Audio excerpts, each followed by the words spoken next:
Welcome to this training about incorporating environmental justice principles and requirements into the sociocultural effects evaluation process. Facilitating equitable outcomes is part of a Florida Department of Transportation video series providing guidance for sociocultural effects evaluations for transportation projects. This video is part 3 of a 3-part Facilitating Equitable Outcomes training. Part 1 covered the foundations of environmental justice and its role in transportation decision-making. Part 2 explored the scope of environmental justice analysis, including definitions for key terms. This video builds on the concepts presented in Parts 1 and 2 and includes a methodology for project-level environmental justice analysis. The first thing to know about performing an environmental justice analysis is that there is no uniform methodology for it. Neither the Environmental Justice Executive Order or the DOT Order for Environmental Justice prescribe any specific format or standard formula.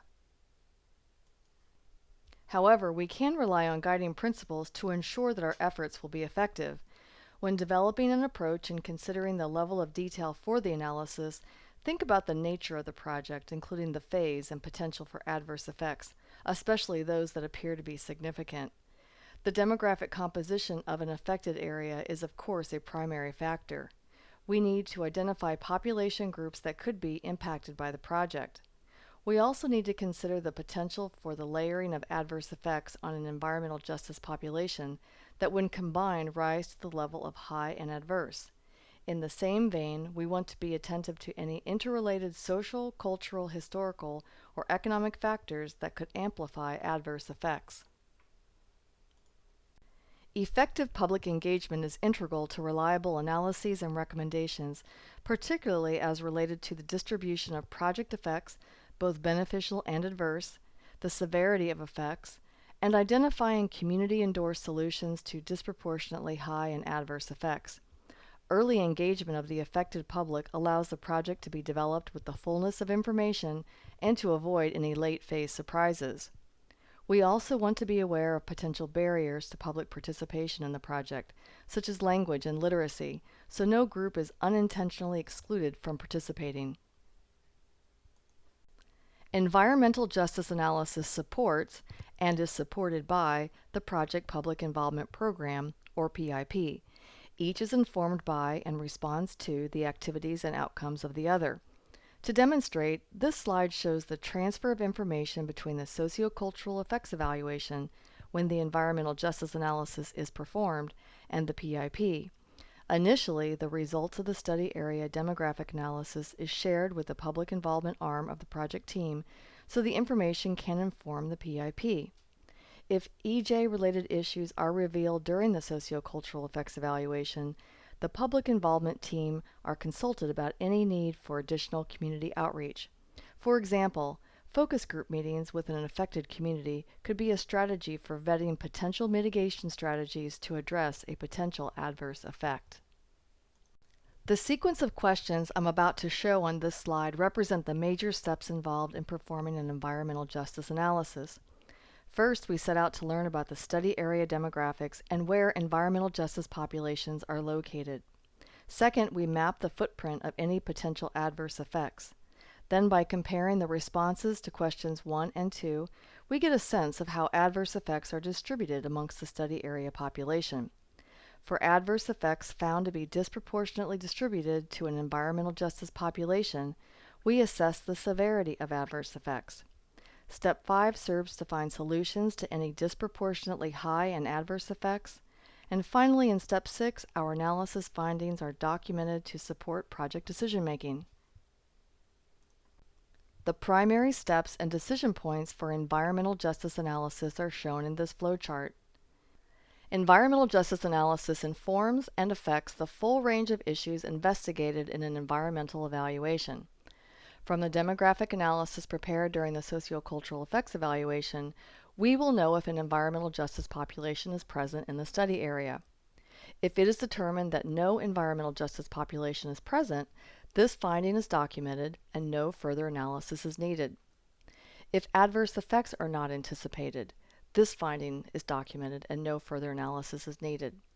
However, if the study area has an environmental justice population and potential for adverse effects, An assessment of the effects and their impact on the environmental justice population is conducted. If a potential adverse effect is determined not to be disproportionately high and adverse in its impact on the environmental justice population, this finding is documented and no further analysis is needed. Conversely, if the effect has the potential to be disproportionately high and adverse, appropriate and practicable solutions are identified. And of course, the analysis is informed throughout by appropriately scaled public involvement. In Step 1, we determine if environmental justice populations are present in the study area. Census data is used to obtain the percent minority and non-minority, referred to in the census as white alone, for all of the block groups intersecting the study area. Remember to combine all racial and ethnic minority groups as a single data set when identifying minority populations. Next, obtain data for low-income and non-low-income households. Also pay attention to data indicating the presence of any populations addressed in Title VI and the other non-discrimination legislation. To determine if any block groups in the study area have a minority and/or low-income population per the thresholds I talked about in Part 2 of the training, we will first need to select a reference community. You may recall from Part 2 that the reference community should be the smallest political or census unit encompassing the project study area. When you have selected an appropriate geographic area, obtain the same types of census data that was collected for the study area block groups. To identify a minority population, compare the demographics of the study area block groups to that of the reference community. This pie chart shows the percent minority and white alone populations for a single block group. The minority population in the block group is 45% of the total population, so it does not meet the greater than 50% threshold in the NEPA guidance used to identify a minority population. However, when the block group is compared to the reference community, it reveals that the minority population in the block group of 45% is 10 percentage points greater than the reference community's 35%. Under the alternative, meaningfully greater threshold, the 10 percentage point difference is sufficient to indicate a minority population. This block group would be tagged for further investigation during the environmental justice analysis. The minority population in a reference community can represent the majority of the total population, such as in Miami, Florida. The left pie chart shows a block group with a significant minority population, greater than half of the block group's total population. However, when compared to the reference community's 89% minority population, the block group's minority population is considerably less, a difference of 38 percentage points. In this case, or whenever the minority population of a block group exceeds 50%, we would use the 50% or greater threshold to identify a minority population. To identify block groups with a low-income population, the first step is to obtain the current poverty guidelines published by the U.S. Department of Health and Human Services. These guidelines are updated annually. Currently, the poverty guideline for a family of 4, which is the household size we use for the analysis, is $23,850. Step 2 is to obtain the latest income data from the U.S. Census Bureau's American Communities Survey for all block groups intersecting the study area. The households shown in the ranges generally falling below the Health and Human Services poverty guideline indicate low-income households. To be conservative, select the income ranges below and including the guideline amount. The third step is to estimate the percentage low-income households. In this example, the percentage is 33.9% of the total block group population. The next step is to compare the income data for each block group to the reference community. The block group we looked at in the slide before had 33.9% low-income households, a value greater than the reference community's 22.9%. The difference of 11 percentage points meets the meaningfully greater test, so we would tag this block group as a low-income population for the analysis going forward. After compiling the census data for all of the study area block groups and the reference community, it is helpful to organize it in a simple table like this one. Then note any block groups that met the greater than 50% or meaningfully greater thresholds to indicate which have minority and/or low-income populations. And don't forget to indicate the source of your data, which should be the latest 5-year estimates from the U.S. Census Bureau's American Community Survey. In part 2 of the training, I talked about how a sub-threshold environmental justice population does not eliminate the possibility of a disproportionately high and adverse effect on that population. Small concentrations of minority or low-income persons could be masked by aggregated census data, especially when block groups are large in size. Therefore, we do not solely rely on census data because of the potential to overlook small population clusters. Rather, supplement the census data with local information, such as that collected during field review and through community outreach, to help locate sub-threshold environmental justice populations. If a sub-threshold environmental justice population was identified, we'd include that block group to the analysis, being sure to footnote the source of the information. Then map the study area block groups that have minority and/or low-income populations. Step 2 of the environmental justice analysis is to identify the footprint of any adverse effect and to map them with the demographic information to show the area of potential impact. For this example, the adverse effect shown is potential relocations. If there are multiple types of effects, you would make the footprints distinct in the mapping. Then include any past actions that have had an adverse impact on the community. Information on past actions may be available from city or county government, the MPO, or state and federal agencies. Outreach to community groups and organizations can also help with this task. This online database of the U.S. Environmental Protection Agency is a good source of information on past actions in the study area. EJView includes demographic, health, environmental, and facility level data at the block group and other geographic levels. It has a mapping tool that allows users to draw a study area or select census units for use in generating data reports and maps. For step 3, we look at the distribution of the adverse effect in relation to the environmental justice population block groups and the general population block groups in the study area. Where the effect footprint coincides wholly or partially with an environmental justice population block group, the area is called an EJ effect area. For general population block groups, it is presumed that there will be no disproportionate effects on a minority or low-income population. Be sure to visit the study area to verify this. If it is determined that there are no EJ effect areas, then no further analysis is needed. If that is not the case, we proceed by assessing the relative distribution of adverse effects, including direct, indirect, and cumulative effects, among minority and non-minority populations, and among low-income and non-low-income populations. The left side of this graphic shows the percent minority and non-minority in all potential adverse effect block groups in the study area. The graphic on the right shows the same for unaffected block groups. In this example, minority populations comprise 70% of the population in the affected block groups and 45% of the population in unaffected block groups. This would indicate disproportionate distribution of the adverse effect. The distribution of adverse effects is a metric used to compare relative impact on environmental justice populations and the general population for each project alternative, including the no-build alternative.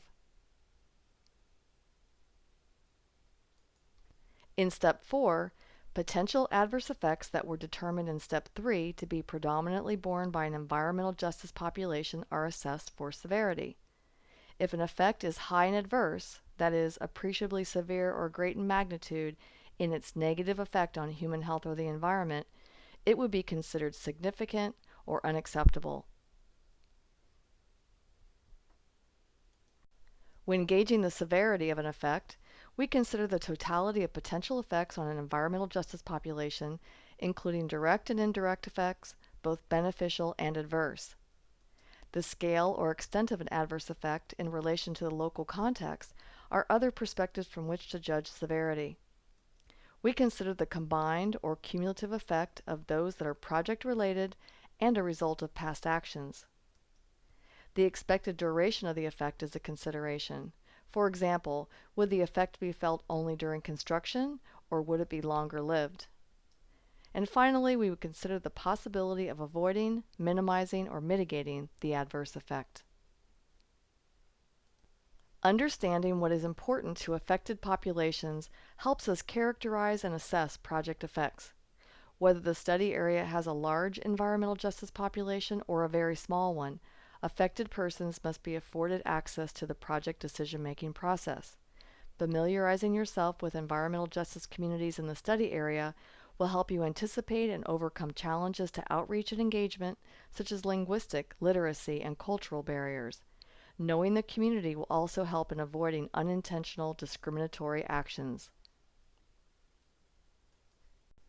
For complex projects, having a system for organizing and rating potential adverse effects is a good idea, especially when there are potential environmental justice issues. The rating system could show effect types, distribution among environmental justice and non-environmental justice populations, the probability of occurrence, and the severity level for each project alternative. Weighted quantitative and qualitative factors as appropriate would help illuminate the nature and totality of adverse effects. Selection of weighing factors should be informed by community input. A map or map series of the completed matrix would be useful in project decision-making and supporting conclusions in the environmental document. If the analysis reveals the potential for a disproportionately high and adverse effect on an environmental justice population, the next step is to explore solutions. It may be possible to eliminate, reduce, or mitigate a disproportionate effect to the degree that the effect on the environmental justice population becomes proportional to the general population. There are 4 approaches to addressing adverse effects: avoidance, minimization, mitigation, and enhancement. Protocol calls for the exploration of avoidance measures first, followed by minimization, and then finally mitigation. Enhancements do not directly resolve an effect, but serve to bolster the community in ways that would make it more resilient to potential environmental change. When considering a solution to a project effect, we should strive for measures that are proportionate to the level of impact on the affected population. All solutions must be practicable, that is, available and capable of being done after taking into consideration cost, existing technology, and logistics in light of the project's purpose. If a solution would create a more severe adverse effect, it would not be practicable. Another measure of practicability is whether the cost of resolving adverse effects for another project alternative would be extraordinarily high. And likely the most important consideration is how the community feels about the potential solution. So be sure to seek input from affected groups. This slide is going to show 2 outcomes of a finding of a disproportionately high and adverse effect on an environmental justice population. When an effect can be resolved, details of that determination are explained in the environmental document, along with any commitments involved. If the effect cannot be resolved, the lead federal agency is consulted. That agency determines if there is substantial need for the project based on overriding public interest, and whether any of the alternatives have less community effects but substantially higher monetary cost. Usually projects will not get this far in the process. Planning phase screenings tend to cull unsatisfactory projects from further consideration well before this point. The final step is to describe the methodology, findings, and conclusions of the environmental justice analysis in the environmental document. This is typically done in the sections pertaining to the sociocultural environment and the discussion of effects. Detailed information about the methodology is important. Reviewers of the environmental document will be looking for how environmental justice populations were identified, how the reference community and criteria for evaluating effects were selected, and what data was used. The documentation should describe any environmental justice populations as well as the general demographics of the study area, the type, distribution, and severity of potential adverse effects, offsetting project benefits and potential solutions, clearly linking solutions to effects, what the public had to say about effects and solutions, and any commitments for mitigation. You can learn more in Part 2, Chapter 9 of the PD&E Manual, which has a series of sample statements for documenting the results of environmental justice analysis. This concludes the Facilitating Equitable Outcomes training. Links to information resources shown in this video are listed on the next slide and on the department's webpage. Please direct any questions on this or other sociocultural effects topics to Dr. Rusty Endemoser, State Public Involvement and Community Resources Coordinator. Ideas for future training topics are always welcome, so feel free to send us your suggestions. Thank you for viewing this production of the Florida Department of Transportation.